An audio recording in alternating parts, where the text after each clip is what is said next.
friends, how are you? I'm back. I don't know when I'll be loading this video up, either today or tomorrow, probably tomorrow now. But I still haven't been out for some strawberries, so the jam will have to wait till probably the weekend. But today I'm just rushing to put a vegetable soup together because later on today I'm going to be canning it. I'm going to be pressure canning it. Now, although I don't need to go through the, well, I don't think I need to go through the pressure canning procedure with you because you've seen me do quite a lot of pressure canning now.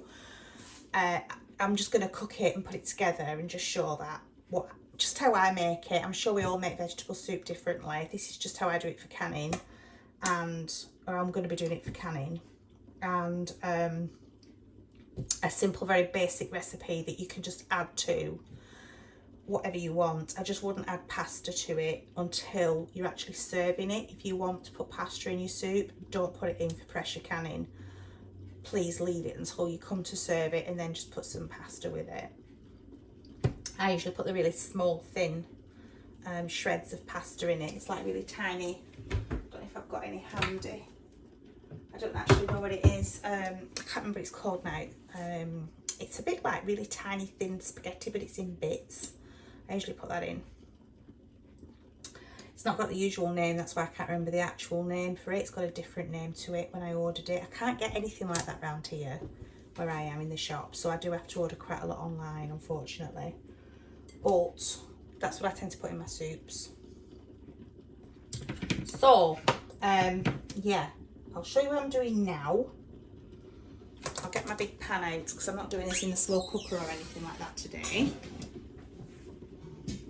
So, I don't know where my big pot is. Oh, I tell you what, I could make it in. I could make it in my Dutch oven, couldn't I? I'll make it in the Dutch oven. I should.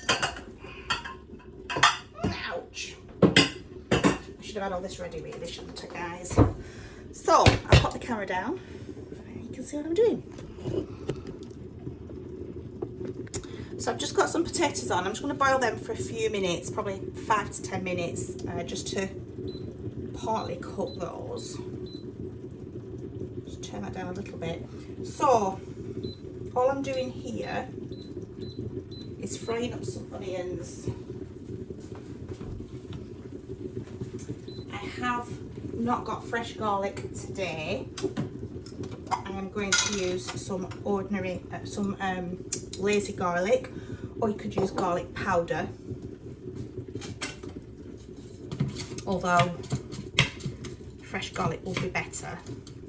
I'm just going to fry those off for a little minute, and then once those are fried off, I'll add a few more ingredients.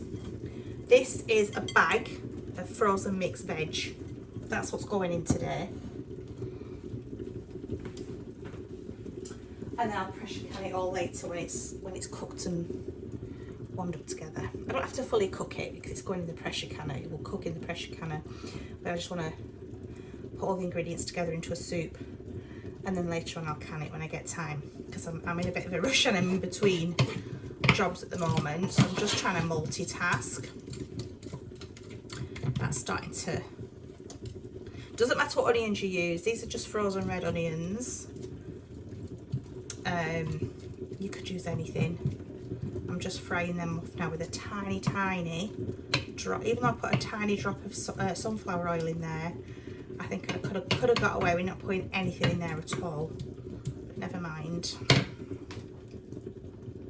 Just turn those down. So as soon as those have cooked through for a few minutes, I will add the garlic, and I'm going to put some Italian seasoning in there as well. Just like that. And some pepper.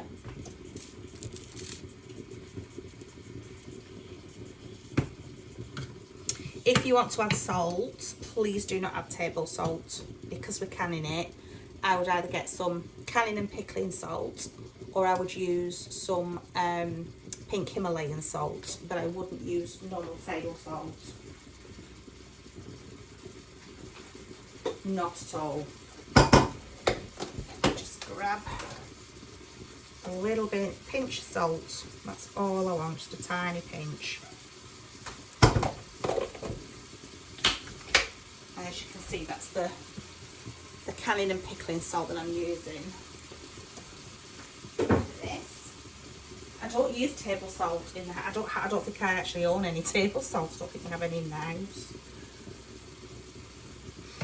That's starting to smell nice. These have gone really soft, so I'm just gonna let them cook for a little bit longer.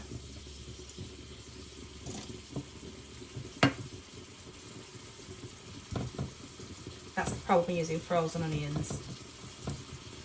I'm not too keen on using frozen onions because I prefer fresh onions for this batch, for this kind of job. However, you use what you've got.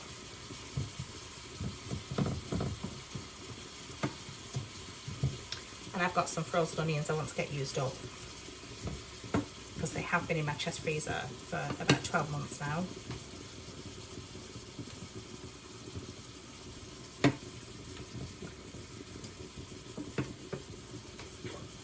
So add the garlic. Generous heaped teaspoon. Get some Italian herbs in there. A couple of teaspoons, I think. Why not? A nice amount of black pepper.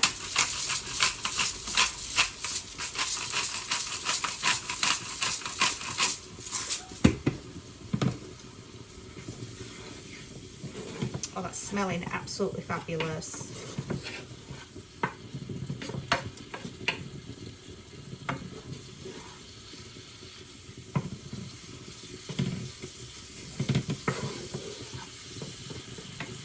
Okay, I'm going to swap the potatoes to this smaller ring. Ooh. Turn that down a little bit. Get my Dutch oven on this larger ring.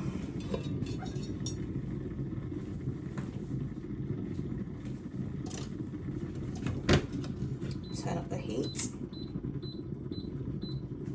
I don't need to put any oil or anything in this because there's already oil in with the onions and garlic. So I'm just going to finish that off in that pan there now. I didn't really.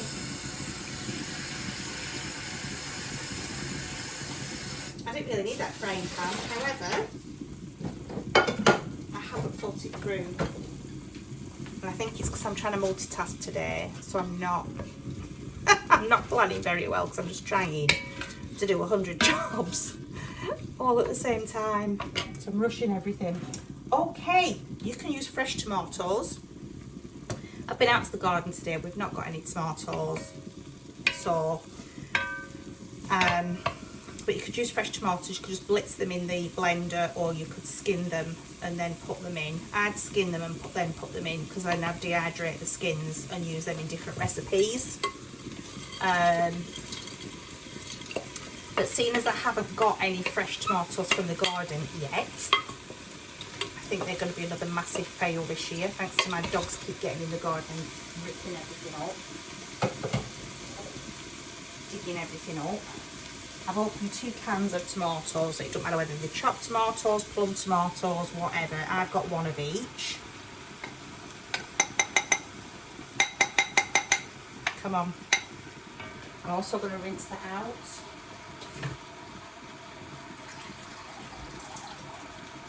Now you can add some water to this. What I would probably do is, rather than risk putting too much water in and making it too runny, I would just put a little bit in, and then later on, if you think it needs a little bit more, do that. So that's your veg soup.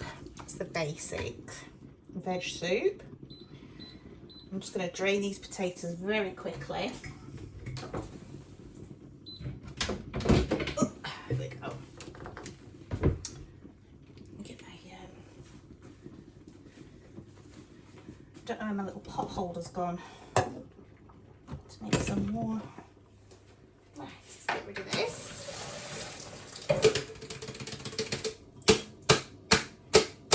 Like I say, I'm only parboiling these potatoes. Ooh.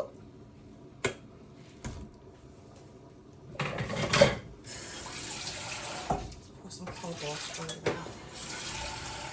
Oh gosh, there was something. I'll be back in a moment, guys. Yet again, the dogs are barking at a leaf blowing in the wind. There's nobody there. So all I'm going to do is just cook this for about 5 minutes, just to warm through and all the flavours get through together. I think it needs a bit more water, to be fair. You could put some vegetable stock in here if you wanted. If you've got some homemade chicken broth, homemade chicken stock, you could put that in if you're not bothered about it being a vegetarian dish. And getting that goodness from the chicken broth in there, you could also do that. I'm going to add some more water. Again, I'm not giving you measurements, guys, because you know how much you're cooking, how many people you're cooking for. You know what consistency you want it. So you just do everything by eye. Oh, that looks so good. Okay, I've got a lot of cleaning up to do now. I've had a right mess in here, haven't I? All right, guys. So I'm just going to leave that to warm through in the pot for about 5 minutes. And then I'll just turn the heat off and leave it. And then later on this afternoon, when I get a chance, I'm going to come back and I'm going to put it in the pressure canner. I need to sterilise my jars. I need to clean my kitchen. I need to sterilise my jars. I need to get the pressure canner out because I've put that away for now. And I also need to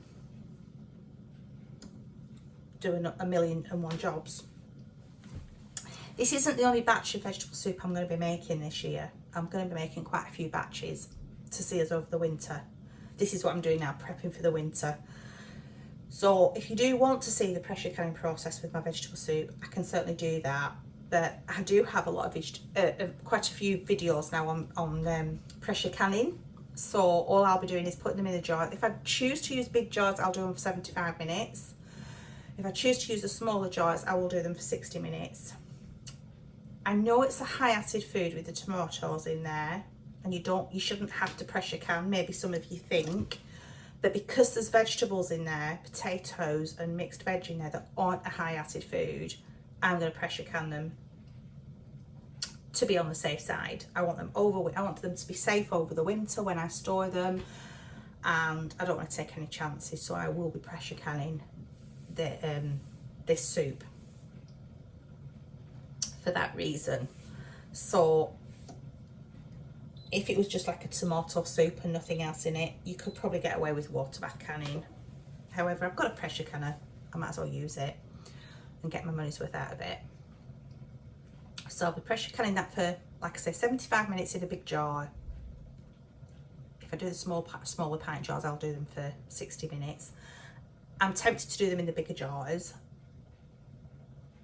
for now, because I'm not just going to be feeding 1 or 2 people with them. I'm going to be feeding a few of us, so I prefer it to be in a big quart jar. So I'll probably do that.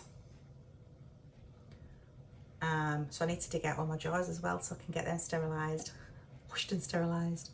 So I will be doing that later as well. So yeah, I won't go through the pressure canning procedure. If you want to look back at some of the other pressure canning videos I've done to get an idea of that, I'll try and put a link up and in the description box if I can.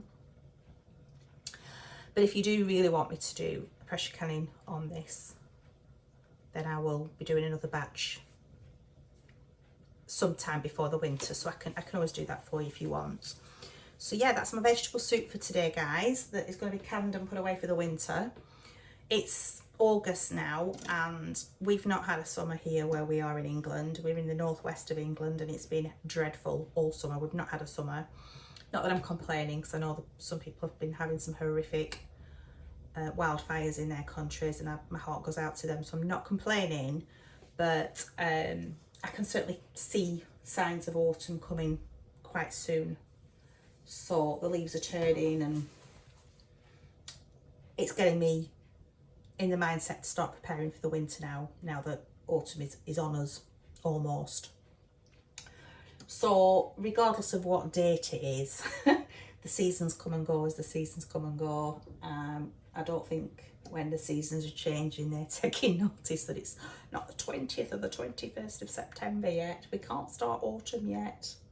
It comes and goes when it wants to. So yeah, the leaves are turning.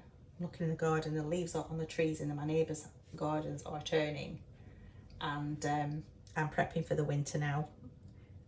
A month earlier than I normally would, but when I get that gut instinct to do something, I'm usually on the right track. So yeah, gut instinct's telling me to start prepping for the winter now, start getting stocked up for the winter now. I will be working on my pantry. I will be bringing things forward to get used up now, and then, you know, because I rotate, so nothing goes off, nothing goes to waste. I will be stocking up like crazy for the winter. I don't panic buy. I just buy 1 or 2 extra things each week when I'm shopping, so it soon builds up. I don't shop every week, so every week I put some money to one side, and once it's built up, I will go and do a shop just for the pantry. Tilly at Roots of Avalon has done a fantastic series on how to build your pantry up for a few pounds a week. In America, obviously, a few dollars a week. If you can go and watch her series, I will try and link that below as well, for you to get an idea of what kind of things you can store up in a pantry. We've been doing this for years now. It's for in case of bad weather, in case of sickness. My husband's self-employed, so if he can't work for a few weeks, we've no money. So I always do a prepper pantry ready for eventualities. Like I say, bad weather, shops not having the stocking, which we've been witnessing for the last 3.5 years now. I don't know about where you are, but where I am, I've really struggled to get stuff in the stores, and I've got a lot of supermarkets around me. I've got at least 12 supermarkets around in my locality, large supermarkets, and I've struggled to get stuff. So by being a prepper, my family haven't gone without. We couldn't feed the 5,000. If somebody come knocking on my door asking for stuff, they'd get told to start prepping for themselves. You know, I couldn't help other people. I can help food banks in a small way. I can help a few of my friends and family in a small way. But I prep for my family, and we've been doing that for years now. That's why I have all the stuff I need to make my own bread, all the stuff I need to make, do all my own canning, my own dehydrating, all the stuff that I do, batch cooking and everything else, is to be prepared for eventualities such as shortness in the shops, bad weather, illness, out of work, all sorts of different reasons to be a prepper. So while I don't have a lot in my store, I know some preppers that have 5 years worth of food in their cupboards, you know, in a separate room. I don't have room in my house for that. I can't store that much food in my tiny house, but I do prep as best as I can for my family. So whilst I've never had to panic buy, we've never gone without. So it's always a good idea to prepare. That's me coming off my soapbox now about prepping, because I get very passionate about it. So yeah, this is my veg soup for the winter, and I'll be doing many more soups over time to prepare for the winter. I may freeze some and I may can some. I will probably do different batches of different ways. I probably will do some dry soup in a jar as well, dehydrated soup. I'll just throw in a pan and add water too. So that's something else I may be looking at for prepping over the winter, that I may show you if that's what you're interested in. But for now, guys, that's the most basic soup in the world that you can make, mostly from frozen ingredients. I just want to get used up from my freezer to can. And yeah, that will do a few nice meals over the winter for us in the harsh weather. If we do get a harsh winter, perfect with some crusty bread, throw a bit of pasta in there to make it a bit more filling, and it makes a delicious meal. So that's that for now, folks. I'm glad to try and get back into doing a bit more videos with you now, trying to get back into a routine. So I will just say for now, goodbye, God bless, take care, and I'll see you again very soon. Bye for now, friends.